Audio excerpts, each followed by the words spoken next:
I'm Joyce Adetutu, Senior Associate in the Baker Botts International Trade Group, to look at the latest on the Commerce Department's rule on foreign adversaries and ICTs.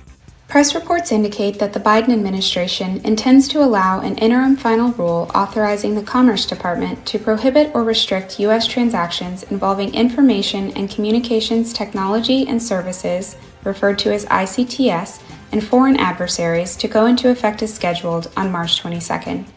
The rule, published in January, was issued pursuant to Executive Order 13873, issued by former President Trump in May 2019.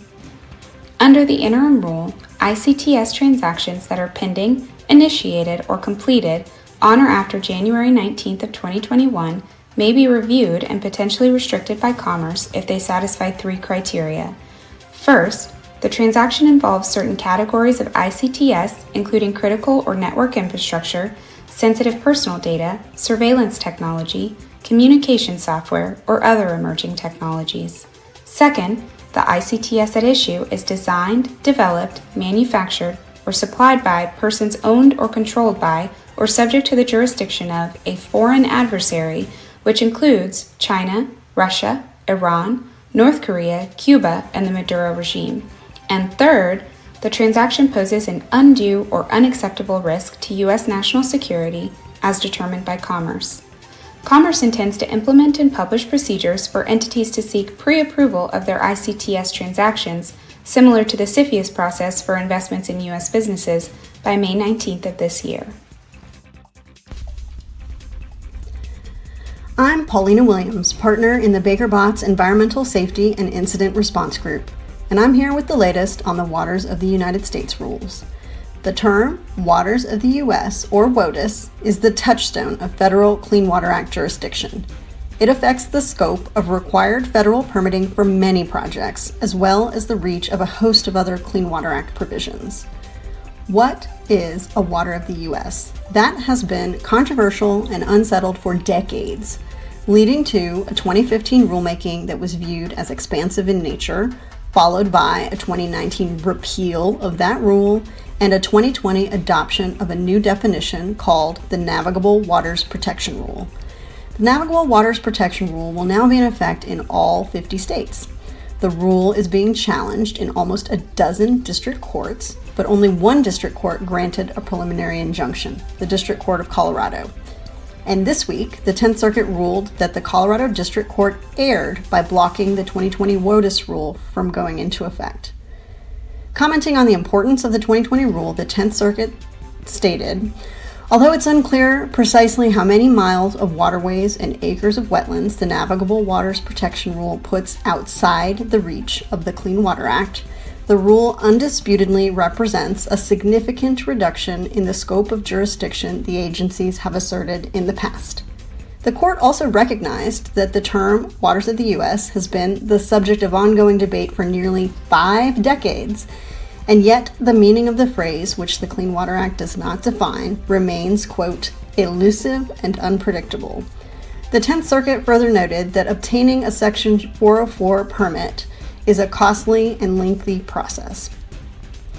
In reversing the district court injunction, the 10th Circuit found that the district court failed to properly evaluate whether Colorado would be irreparably harmed by the 2020 rule. The court did not go further into evaluating the merits of the Navigable Waters Protection Rule. Looking ahead, the Biden administration has clearly stated an intent to reconsider the 2020 rule. But given the rigors of administrative law, it is expected that reconsideration and ultimate replacement would take months, if not a year or more. Meanwhile, the Department of Justice is seeking and largely securing stays of the litigation or delays in the briefing schedules. And as for the path ahead, the EPA Administrator nominee, Michael Regan, said last week that he is open to a middle ground approach, a rule that is somewhere between the 2020 rule adopted during the Trump administration and the 2015 rule adopted during the Obama administration.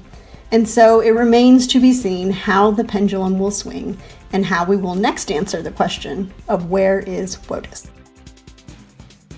Hi, this is George Fibbe with Baker Botts Energy Regulatory Group, and we have a brief update on a development that will affect the energy and environment space. Particularly, on February 26th, the Biden administration's Interagency Working Group on the Social Cost of Greenhouse Gases, or IWG, issued its technical support document presenting interim estimates of the social cost of greenhouse gases, namely carbon dioxide, methane, and nitrous oxide. The social cost of greenhouse gases assesses a monetary value of the net harm to society associated with the addition of greenhouse gases to the atmosphere each year. Assessment of the social cost of carbon began in the Bush administration, was later standardized across agencies in the Obama administration when the IWG published estimates for the social cost of greenhouse gases in 2010. President Trump disbanded the IWG in 2017 and directed agencies to follow an alternative valuation method for greenhouse gases. And his administration's approach reflected a social cost of carbon dioxide in the range of $1 to $7 per ton. The Biden administration reconvened the Interagency Working Group, which has now published estimates for the social cost of each of carbon dioxide, methane, and nitrous oxide at various discount rates in 5-year increments between 2020 and 2050. In particular, the IWG's estimates would suggest a social cost of carbon dioxide, at least for the time being, similar to that of the Obama administration, which calculated it at around $50 per ton. The IWG will develop final estimates of the social cost of greenhouse gases for publication in 2022. But the overall effect will be that the cost-benefit analysis of potential climate-related regulations will be substantially more favorable for regulatory action going forward.